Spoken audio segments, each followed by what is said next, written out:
Dishonest, violent, horrible. A promiscuous swinger who lied to and cheated on multiple partners. Incredibly, that's how Sean Diddy Combs' own lawyers described the billionaire music mogul, currently facing serious sex trafficking charges in a New York court. We lean in through the camera lens and find Christian King Combs standing at the edge of a harsh spotlight. The outline of his father's towering reputation stretching across the studio floor like a prison bar. We can almost taste the tension. There's a clip-loaded beat thumping in the rafters, and Christian's jaw is set in that dangerous, come-at-me angle only a son finally willing to defy his dad can wear. He's about to play us something new, something hot, something called Diddy Free. And every tremor in the room says this is no ordinary single drop. This is an emancipation proclamation set to bass, a sonic middle finger aimed straight at the throne of Sean Diddy Combs. We watch him hit play, and before the first snare even snaps, there's a silence that screams, "Your move, Dad." Are you surprised by the evidence that's already coming out in the criminal trial? No, I'm not surprised. I experienced some of those things.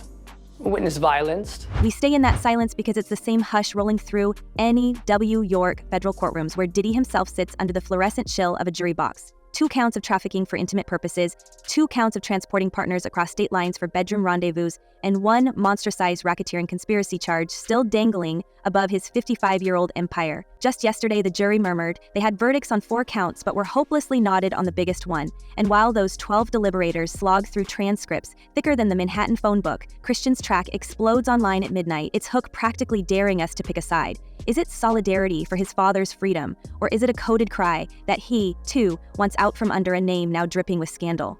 We rewind a decade in our minds and glimpse a household where family dinners reportedly came with set lists, public appearances felt rehearsed, and a father's approval was measured in chart positions. Whispered insiders call it the Combs curriculum, a rulebook so strict it makes military academies look like summer camp. Allegedly, if Christian or his siblings secured a feature without Dad's blessing, the phone lines went suspiciously quiet. Venue doors inexplicably closed. Collaborators suddenly unavailable. Some call it coincidence, others point to what they swear is a shadow blacklist. The mythical spreadsheet of studios and A&R reps warned to stay away unless Papa Combs signs the permission slip. We're left asking, did Diddy really slow walk his own offspring to keep his spotlight undimmed? How many people came through his orbit? How many people could this have happened to? And how did he get away with it for so long? We freeze frame Christian's lyrics for clues. There's that sly line about a face clean while unnamed forces dirt the image. He jabs at unnamed critics, sitting people down that stood on business. Now, in the wrong hands, that sounds like a young star rallying support for a father wading through federal quicksand. But tilt the lyric a different angle and it feels like a veiled accusation, a son calling out the machine that silenced him, hinting he knows how images get polished or tarnished for sport. We can almost hear him whisper between the bars, "Dad, stop pulling levers behind the curtain." We cut to the courthouse on July 1. Flashbulbs, strobe, and Diddy, neck stiff in an immaculate charcoal suit, turns to the public gallery. He taps his heart, mouths, "Love you," then adds, "I'll be all right." Those 4 words ricochet off the oak panels like a prayer and a promise. Moments later, the same press pool, still buzzing from that tender clip, receives Christian's midnight surprise. Timing, of course, is everything in the Combs School of Opt. So is timing sabotage or coincidence? We lean closer because the edges blur. To me, as Wild King nights. And what a Wild King night was when him and a guest would go to a hotel room or be at his home, his bedroom, and they would have intimate gatherings. I would have to go and prep that hotel room, which consisted of baby oil, Astroglide. We remember Cassie's testimony, 11 simmering years summarized in a single afternoon of tears and surveillance footage. She told the court about a March night at an upscale LA hotel where a disagreement escalated into hallway mayhem caught on camera. She spoke of cans where private videos allegedly became weapons. She recalled moments where she was ushered into days-long freak-off gatherings, a label so infamous the prosecution could barely get through it without a collective wince. For 6 weeks, we heard tales of intimidation, hush payments disguised as friendly stipends, and threats allegedly whispered behind studio monitors. And every time the word control floated in the air, we felt Christian's chorus echo. Ain't nobody sleeping till Diddy's free? Or was that nobody sleeping till we're free of Diddy? We dig into the industry chatter. One veteran publicist swears Diddy once phoned her at 2 a.m. to nix a magazine cover featuring Christian because, allegedly, Dad's own fragrance launch needed the headline that week. Another source claims a European festival quietly booted King Combs from the lineup after receiving a call from the top. The stories stack up like Jenga blocks, each more damaging than the last. Some break under scrutiny, others hold firm, stubbornly refusing to tumble. What keeps them upright is a chilling pattern. Whenever Christian inches toward his own lane, a mysterious detour suddenly appears. It was like, wow, for Diddy? What? You know, that was a person that I looked up to. He was a mogul, and I listened to all the artists that he made superstars. And so to have a chance to be able to be signed to him, it was amazing. It was like, oh my God, I'm here. I finally did it. We watched the trial's juror drama play out like reality television. In the very first hour of deliberations, the foreperson begged the judge to deal with a rogue panelist unable to follow instructions. The judge, cautious, simply told everyone, "Please continue deliberating." The response felt almost parental, like sending quarreling teenagers back to their room to work it out. Meanwhile, outside the courtroom doors, Christian's older brother turned up wearing a tee emblazoned with a loud, "Free Sean Combs" slogan. The bailiff promptly made him flip it inside out. Optics again, even the clothing can't breathe without permission. We can't ignore the cameo of Ye surfacing in an overflow room, silent but unmistakable as closing arguments wrap. Some call him a chaos magnet, others a creative genius. Either way, his presence sprinkles rocket fuel on speculation. With Ye executive producing Never Stop, Christian's 7-track missile, the narrative shifts from rebellious son to rebellious alliance. Is King Combs leveraging Ye's love of the underdog persona to shield himself from Dad's alleged blacklist? Or is Ye hitching a ride on Scandal's comet for the pure thrill of page views? We swirl in that question because Scandal loves a duet. He cornered me. And then he asked me, with his arm up, he asked me, "How you doing?" I'm kind of like, wow, what the heck? Very uncomfortable. And then he rubbed his hand down my breast. He said, "If you need anything."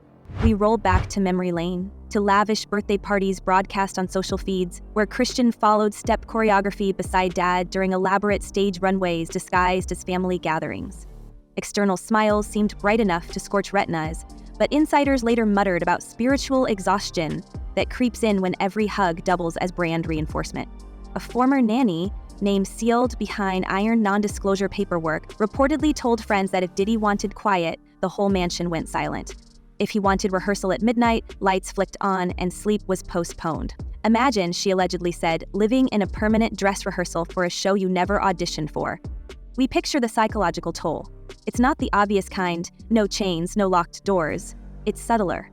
The fear your next venture might mysteriously lose funding, that collaborators stop returning calls, that the streaming algorithm quietly buries your single 12 rows down. It's the suspicion your most daring line might end up truncated in the final mix because an unseen hand tweaks the sliders. We imagine Christian hearing rumors of a secret spreadsheet with radio programmer's flag "Do Not Service" next to his name. He drops Diddy free, and the first lyric feels like a swing at invisible chains. I want to start with alleged victim number 4, who goes by the name Mia. It's an alias. She is one of the people who is testifying where the judge has granted her anonymity. She is on the stand, but everybody in the courtroom has been warned. Do not reveal her identity. Do not even give a physical description. We glide back to court as the jury reviews Cassie's 800-page testimony. The defense begs to trim it. The prosecution waves it all through. The judge splits the difference. They argue about whether references to illicit substance supply belong in the packet. They debate how much context is too much context. While 12 citizens chew on transcripts, Diddy flips between 2 self-help books, trying to manifest optimism. We wonder what passages catch his eye. Norman Vincent Peale's line about the power of repeated positive thought? Sean Akers' studies on happiness as a competitive advantage? Irony drips as thick as studio reverb. He slipped down into Studio B in an undisclosed LA warehouse where word on the street says Christian and Ye polished Diddy free. A friend of a friend claims the energy in that room was electric, like we were about to light the match that burns a dynasty. Another quips Christian kept glancing at his phone, maybe waiting for a paternal text of approval that never came. And yet, minutes after export, he apparently hit send with a grin that looked equal parts defiant and relieved. Same kind of extortion that we heard when Cassie took the stand and testified on that airplane ride back from France. Diddy said, "You don't do a freak-off, I'm going to release one of the freak-off videos that you are profiled in, and humiliate you. We follow streaming platform analytics in real time. The moment the track goes live, it spikes faster than a crypto chart on Rumor Day. Hashtags swirl, memes sprout, and fans pick up scalpels to dissect every bar. Some latch on to the face clean reference, arguing it's Christian acknowledging he's kept his reputation spotless even while his father's image curdles. Others see the same line as a dig. Maybe Christian is exposing a tidy facade that conceals darker corridors. The debate roars across X, Threads, and every comment section we dare scroll through. We zoom out to the wider Combs offspring constellation. There's talk that eldest son Justin once shelved a solo project after Diddy demanded revisions so sweeping they turned the record into a Diddy cameo fest. There's chatter that twin daughters faced repeated cancellations for brand deals the moment their father's legal woes hit mainstream headlines. The notion of a father protecting his household suddenly blurs with the accusation of a kingpin protecting his throne. We're left staring at a strange equation. If the Combs brand is family and the brand is under siege, are the children collateral, soldiers, or hostages? Continue to engage in all these freak-offs with him, and he sounds really pissed off. Hey, I really don't know what's going on with you, but I just want to just give you a heads up that I'm about to really disappear on you. You feel me? I'm not going to be playing these games with you at all, at all. So I don't know, you think you silent treating me, and you think I'm going to be, nah. You'll have a rude awakening. You'll just have silence. We can't forget the darker undertones of the indictment itself. Prosecutors framed Diddy's empire as an enterprise built to facilitate lavish evenings that blurred consensual boundaries. Partners testified about being flown coast to coast for freak-off escapades that felt less like parties and more like mandatory pageants. They recalled hotel nights, where a refusal was reportedly rewarded with cold shoulders and cut allowances. We sanitize the details because we must, but our minds can't untangle those allegations from what Christian might have witnessed growing up. How does one process watching Dad the superstar celebrated publicly and Dad the alleged puppet master whispered about privately? We listen again to the hook of Diddy Free. It's catchy, almost celebratory, yet there's steel in the subtext. He doesn't just want the man free, he wants the conversation freed, the stories freed, maybe even the victims freed. And if Diddy beats the rap, will Christian still be free? Or will the house lights snap on, revealing every rebellious lyric to be just another verse drafted under a paternal producer's watchful eye? We feel the temperature rise because, in showbiz, everything can be spin. We revisit that partial verdict note. The foreperson's frustration at a stubborn juror leaves the racketeering count in limbo. The outstanding charge carries a potential life term. Life.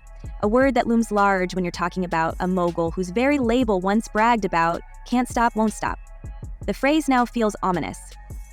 Won't stop what exactly? Accusers whisper, control, supporters shout, hustle. Christian operates somewhere in that messy middle, harnessing his father's tagline while rewriting its meaning. It's complicated. There are 8 criminal elements. The jurors only have to prove that 2 of them, or feel that 2 of them have been proven in order for him to be found guilty on that racketeering conspiracy, as well as believing that Combs led a criminal enterprise for his desires. We imagine the family group chat tonight. Messages probably popping like microwave popcorn. One sibling sends a fire emoji for streaming numbers. Another urges calm because tomorrow's headlines could drag them all back into the courtroom gloom.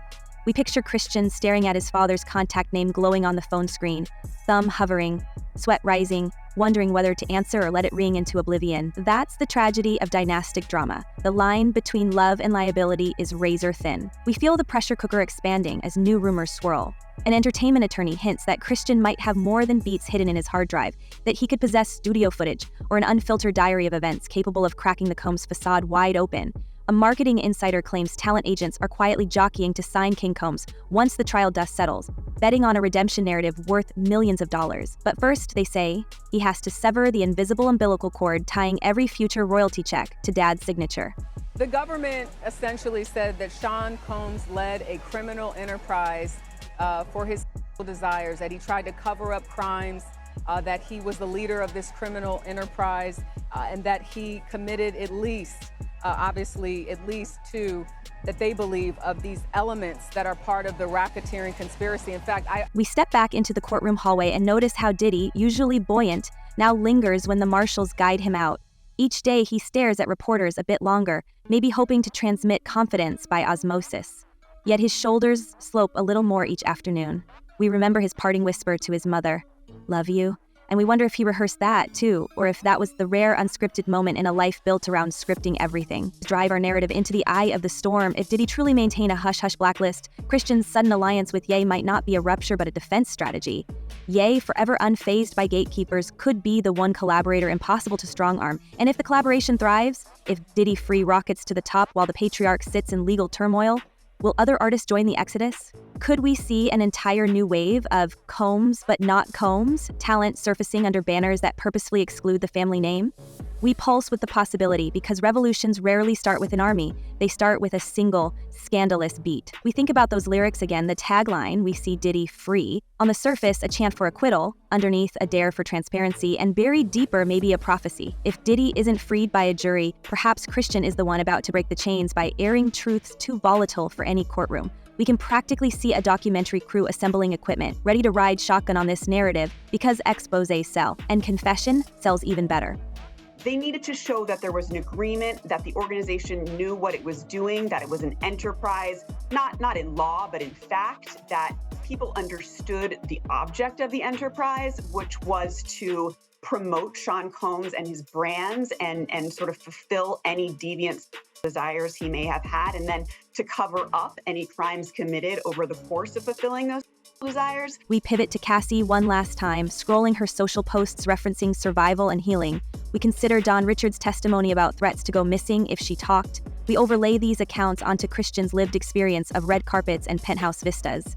There's a cognitive whiplash when applause meets allegations. It's the same whiplash hitting fans who grew up dancing to bad boy anthems now forced to examine what may have lurked in the backstage shadows all along. We can't leave without recognizing the raw human core. Father and son once shared beats stages, maybe even matching chains. But allegations of sabotage slice deeper than any federal charge. Betrayal wounds in ways no judge can sentence. The world watches to see whether courtroom bars or familial bitterness will deliver the harsher punishment. And we, perched on the gossip wire, feel the universe holding its breath. All of those things that you just said are also included in the racketeering count. So we don't know what the vote is. So we don't know what the vote is. It's hard to read what they... So here we are, teetering on the brink with the House of Combs rattling like a chandelier in a summer storm. Will Christian's thunderous anthem break the doors wide open, exposing secrets we've only dared to whisper? Or is this just the calm before a final, spectacular implosion that takes an entire dynasty with it? We'll be right here, eyes wide, ears pressed to the speaker, waiting for the next beat to drop. Stay brave, stay curious, and until the truth erupts, good night, fam, and keep your playlists ready for whatever comes next.